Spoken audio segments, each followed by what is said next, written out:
Another day, another kalikot na naman tayo mga boss. Panibagong kaalaman, panibagong diskarte.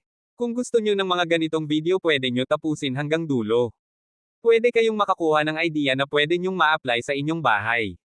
Ang problema natin dito mga boss ay ang drainage ng lababo na nangangamoy at dinadaanan din ng mga ipis at iba pang insekto.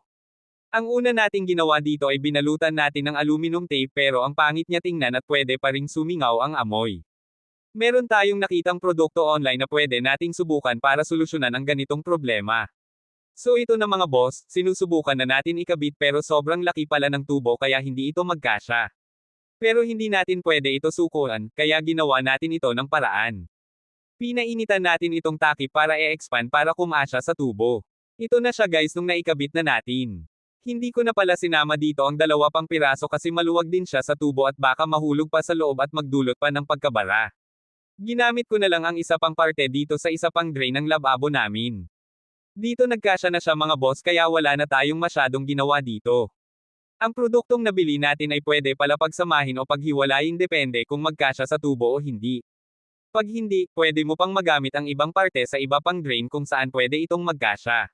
Sa mga gustong bumili ng ganitong produkto nasa comment section ang product link. Sana nagustuhan nyo ang video na ito at meron kayong nakuhang bagong diskarte. Pwede rin kayong mag-comment kung meron pa kayong magandang idea para sa mga ganitong problema.